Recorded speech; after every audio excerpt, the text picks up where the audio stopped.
This video is brought to you by PrizePicks. Let's talk about Myles Garrett for a second here. Myles Garrett, there's been a lot of noise about potentially a trade. And I do think this noise is a lot different from last year's noise, where if you listen to Andrew Berry, he said no last year, right? Like verbally told people, no, it's not going to happen. People insiders from executives were saying, no, they're not even answering the phone on this. The answer has shifted from no to heavily implying that we are saying no, but not saying no anymore, right? Which it's not a giant shift, but it certainly is a shift in rhetoric about Myles that makes me believe that they are more open to trading him today than they were this time last year. Now, maybe certain realities have hit them at the quarterback position and they kind of realize their timeline might be very far out here. I think maybe not this year makes the most sense for them to trade him, but next year might. Do you think, as somebody who does cover the Philadelphia Eagles, that the Eagles are I think the Eagles are definitely trying to get in on this, right? I think it's pretty obvious.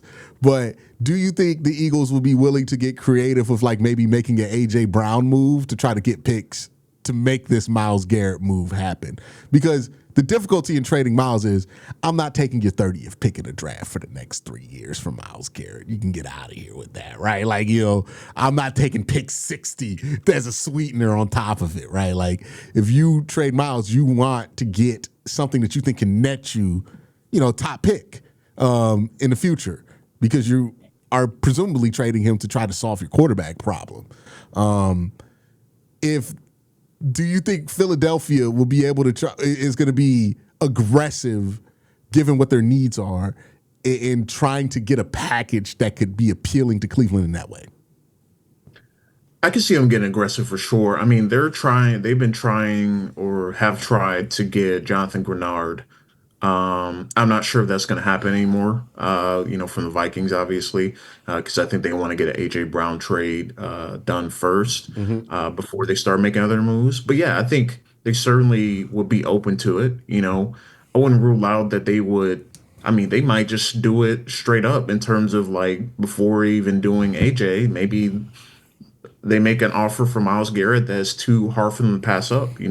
I could see them parting with a young elite talent to try and get Myles Garrett, a la like a Jaylen Carter, for example. Like I could see something like that happening where like maybe they're because right now, I mean, there's been discussions around maybe they will extend Jaylen Carter, but they haven't done it right now, and they just extended Jordan Davis. So as much as they say they're not interested in trading Jaylen Carter, which I don't think they should, but I understand it's business and he's coming off a down season, had, I think a shoulder procedure during the year. And he just didn't play the way that they expected him to play. Plus he got suspended for that game for spitting on Dak Prescott to open the season. And, obviously the other things in his background that have happened that, obviously made him the pick for the Eagles to begin with. I could see that happening, that they're interested. They're certainly interested because why would Howie Roseman not try and get the best edge rusher in the NFL if he's available? They called about Max Crosby. Like I said, they called about Grenard. And I heard that they made a few offers that ultimately Minnesota declined. They're looking to trade A.J. Brown.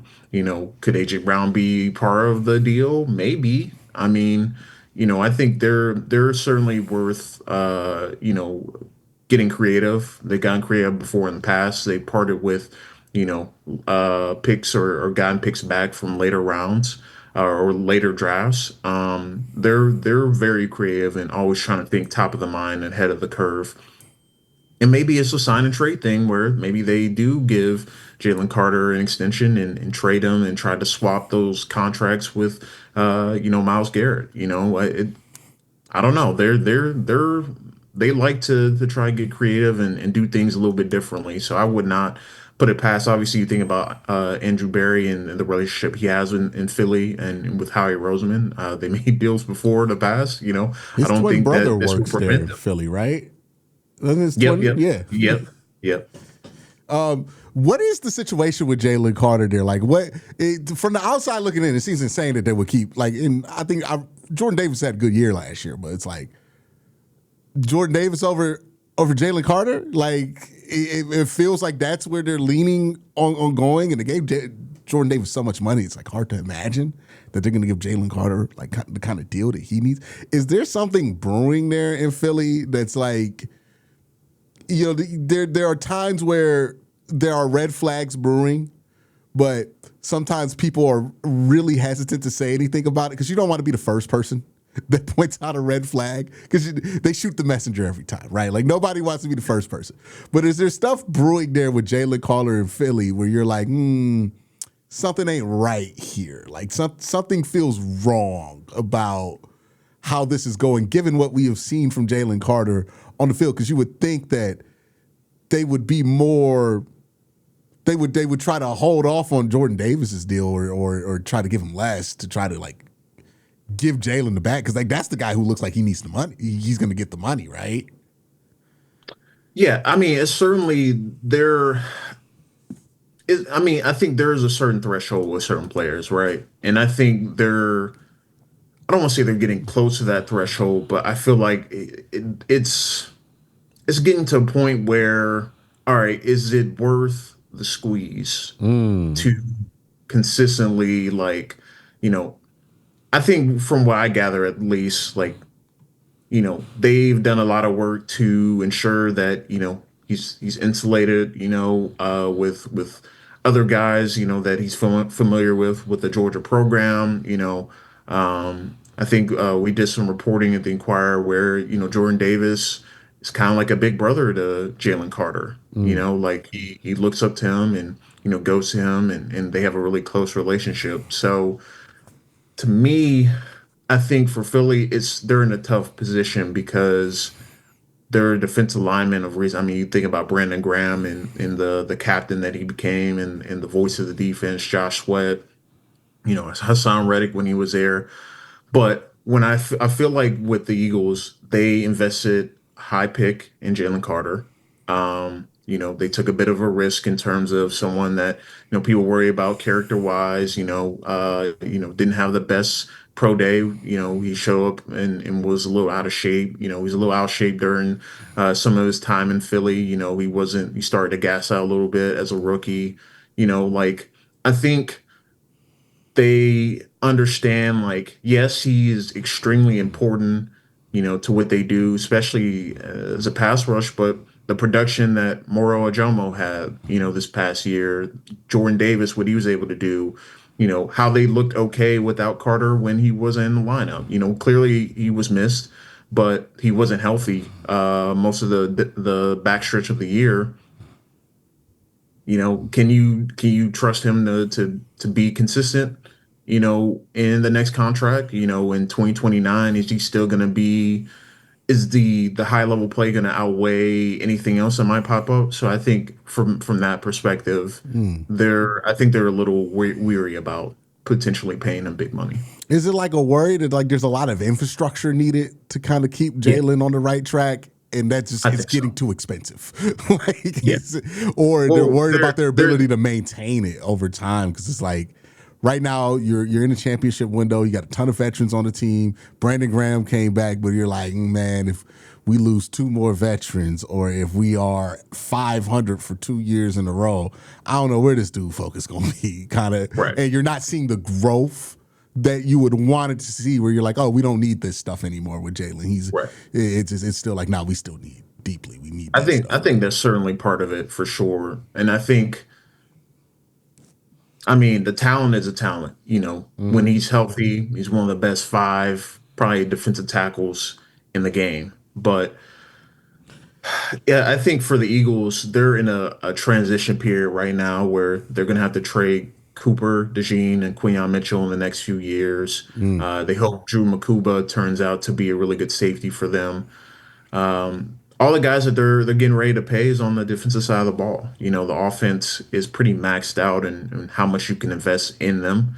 And I think, you know, if you feel like, I don't want to say you can necessarily replace Carter's production, but you can get guys that are comparable in that moment, and they're cheaper. I think you already have Jordan Davis as being kind of your anchor in the defensive line room. I don't know if they can justify having two guys that make 25 plus 30 million a year. Because that's expensive, and you want to pay a top of the line corner like Quinyon and Cooper DeJean. A guy that is becoming one of the best nickels in the NFL, both all pros. I mean, it's just only going to get more expensive the more you go on.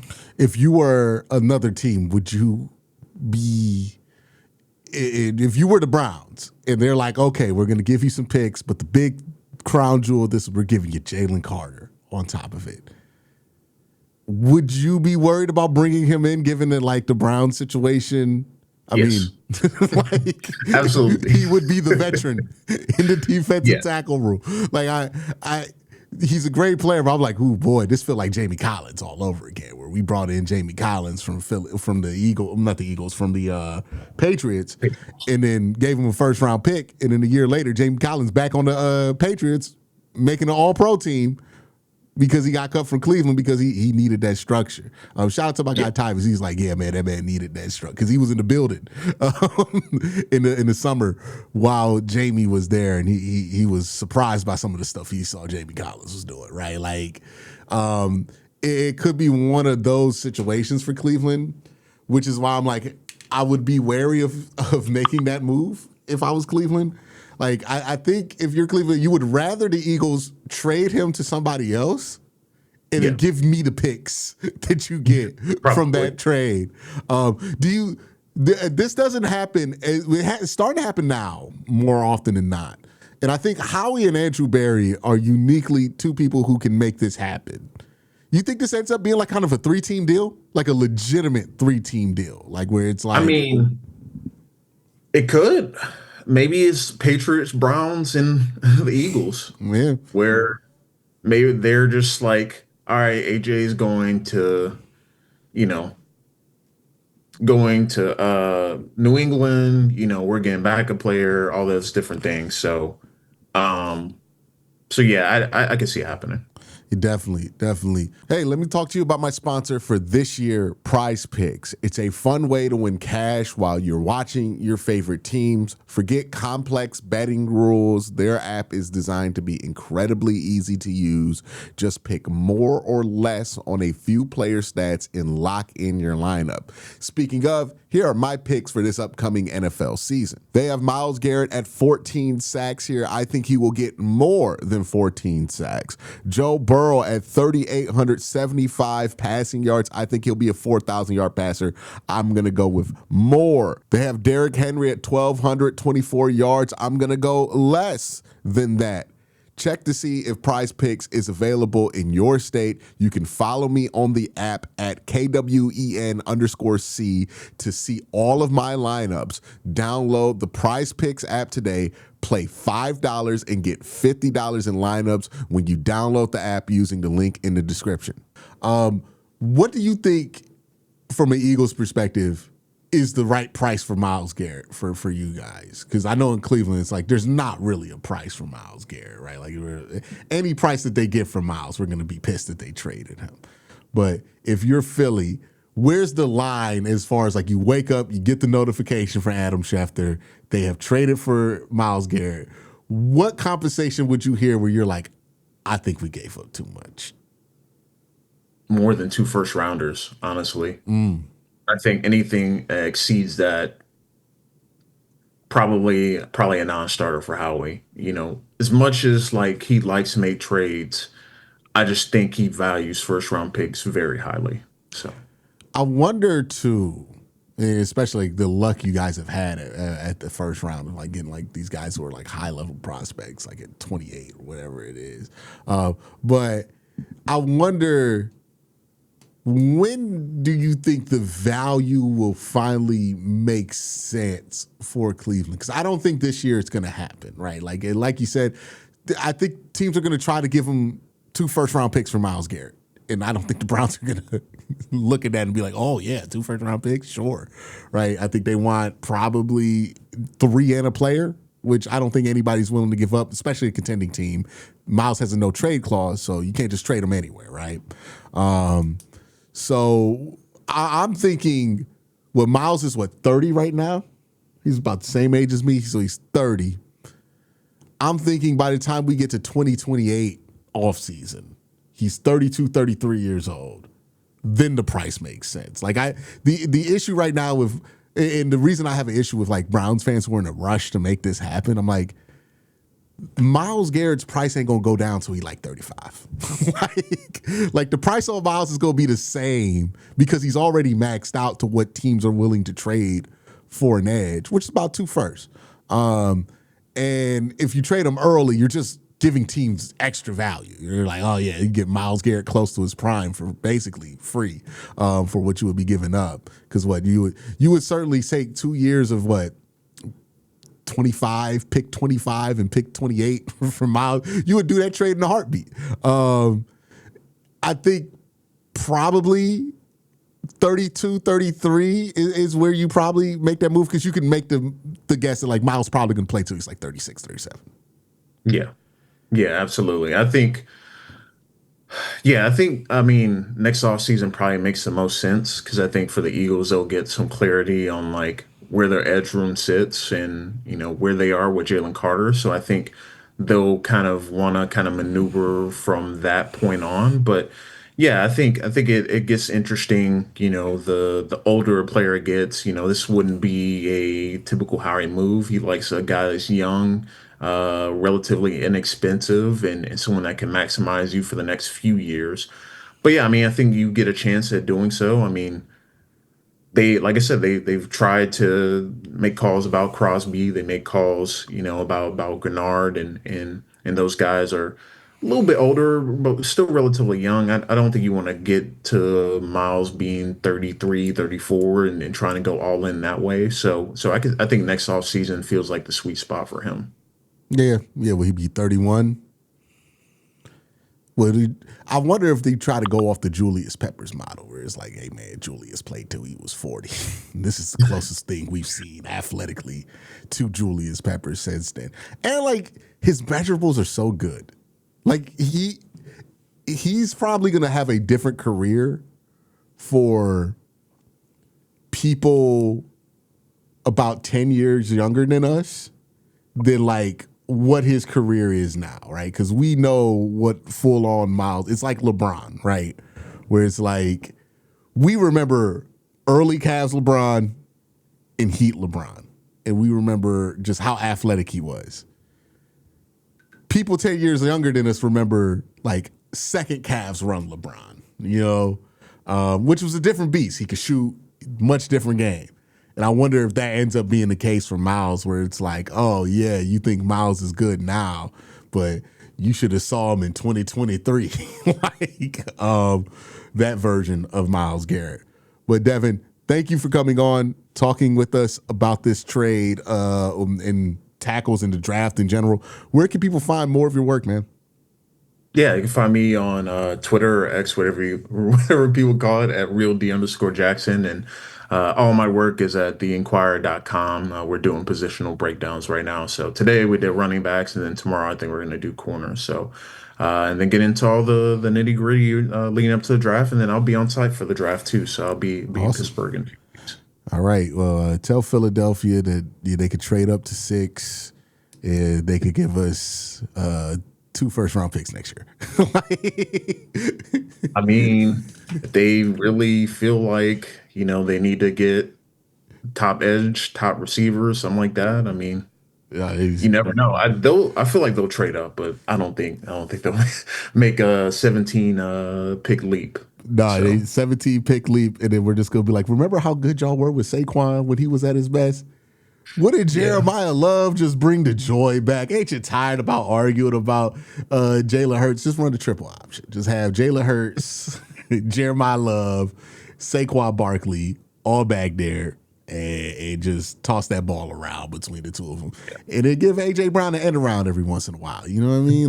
Like, keep them AJ both. gonna be on that sideline doing different things, man. The guy I feel for is Devonta Smith, because Devonta Smith has been put in a situation where he kind of has to be the reasonable guy in that room. And like, Devontae want that ball too. Like, Yeah. like, he's the one that has to be the adult in the room there, because it's like, well, AJ won't crash out, and then Jaylen gonna crash out. So it's just Smitty there having to be reasonable. And Smitty took a dude helmet off on the sideline at Alabama and punched him in the face just cuz, and then told Nick Saban, what you expect me to do? Yeah. That's the dude they got mediated between Nick Sirianni, Jalen Hurts, and A.J. Brown. What if I don't think he thought if this was going to be what the NFL was like for him coming out of college, right? For sure. But appreciate you for joining us. Make sure you guys go check out Devin's work. Everybody have a great day. Have an even better night. Peace.